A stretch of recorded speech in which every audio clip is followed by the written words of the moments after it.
সিলেটে মৌলানা আজহারীর মাহফিলে গোলযোগ হয়েছে। কিভাবে মাহফিলগুলো আরো সুশৃঙ্খল করা যায় এ ব্যাপারে আয়োজক ও শ্রোতাদের কোনো পরামর্শ দেবেন কি? জি, শেখ মুজিবুর রহমান আজহারীর মাহফিলে গোলযোগ হওয়ার দৃশ্যগুলো আমাদের চোখে পড়েছে এবং সত্যি খুবই খারাপ লেগেছে।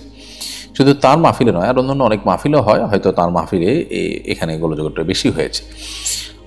আমাদের মুশকিল হলো, মাহফিলে যারা আমরা আসি তারা অনেকেই জাস্ট কোনো পরিচিত পপুলার হুজুরকে, আলেমকে দেখার জন্য আসি। মাহফিলে আসার উদ্দেশ্যটা আমাদের আগে সংশোধন করা দরকার। আমরা কেন মাহফিলে আসি?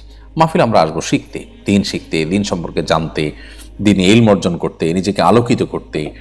তাহলে জানার উদ্দেশ্যে যখন আসবো তখন আমার মধ্যে ছাত্র সুলভ, তালেব ইলম সুলভ আচরণ আমার মধ্যে আসবে। একজন তালেব ইলম তিনি তার শিক্ষকের কাছে, যার কাছ থেকে দিন শিখবেন, তার কাছ থেকে দিন শিখতে গিয়ে তিনি যেরকম শিষ্টাচার, আদব, লেহাজ মেনটেন করবেন, এগুলো আমাদের মধ্যে তখনই আসবে যখন আমাদের উদ্দেশ্য হবে আসলে দিন সম্পর্কে জানা বোঝা। আমরা চাতক পাখির মতো আগ্রহ নিয়ে আসবো আমাদের নিজেদের প্রয়োজনে, আমাদের আখিরাতকে উন্নত করবার জন্য। তাহলে আমাদের মধ্যে বিনয় আসবে, তখন আমরা বিশৃঙ্খলা করবো না। আর উদ্দেশ্য যখন হবে দেখা, তখন দেখতে না পারলে হট্টগোল করা। উদ্দেশ্য যখন হবে ক্যামেরার সামনে আসা, তখন ক্যামেরার সামনে আসতে না পারলে হট্টগোল করা। নানাবিধ অসৎ উদ্দেশ্য থেকে এই সমস্ত সমস্যাগুলো তৈরি হয়। তো এই জন্য আমার মনে হয় যে ওয়াজ মাহফিলের যারা আয়োজন করবেন তাদেরও উদ্দেশ্য হওয়া উচিত আল্লাহর সন্তুষ্টি। কোনো বড় আয়োজন করে চমক সৃষ্টি করে দেওয়া, এই জাতীয় সস্তা উদ্দেশ্য যেন না হয়, সেটা একটু খেয়াল করা দরকার।